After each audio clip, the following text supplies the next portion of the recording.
In September 1938, the New York World's Fair opened in Flushing Meadows, New York.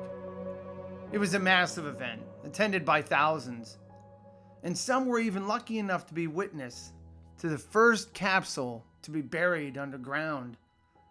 It was in the shape of a very large missile and was later deemed a time bomb by a brilliant man named G. Edward Pendray, who was a publicist for Westinghouse.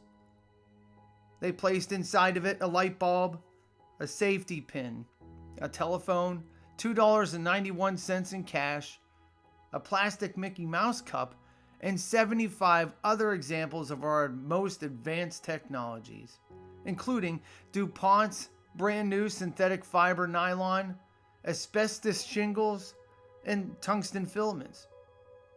It was given quite the send-off with speeches about the future, a gong sounded, and then 500 pounds of a brand new compound that they knew would last for thousands of years, if not forever, was poured all around this time bomb.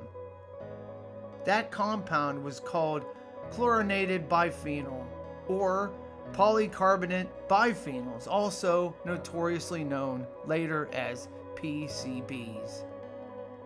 It was widely considered a huge moment for humankind. PCBs, of course, would leave behind a legacy that only a few could have ever fully predicted. Hermann Muller, a Nobel Prize-winning scientist in physiology or medicine, had written at the beginning of our chemical age of our species about the revelation of a newfound science coming out of our drive to create a weapon quite capable of eradicating all life on this planet. That was the atomic bomb.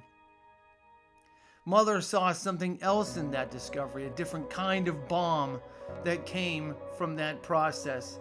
They created a different kind of weapon, one that created a new kind of fallout, as Rachel Carson would put it back in the 1960s. As a brand new term, legacy chemicals started to emerge as a very curious behavior, being observed for the first time ever.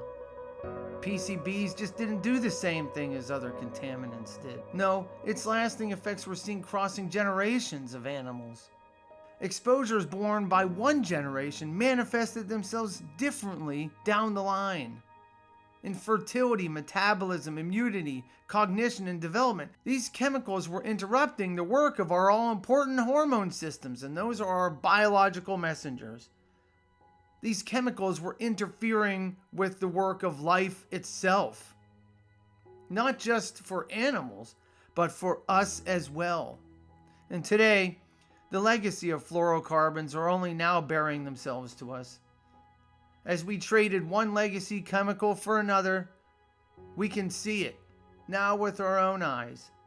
And within a little over 20 years, ladies and gentlemen, and this is not a drill, in a little over 20 years, we're looking at something catastrophic. Because since the 1970s, the fertility rate in men in the United States has dropped by half. That's irrefutable.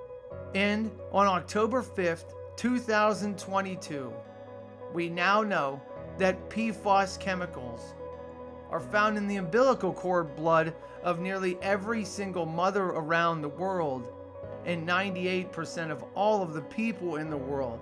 By 2045, men will have a sperm count of 0. That is a time bomb that is ticking loudly right now.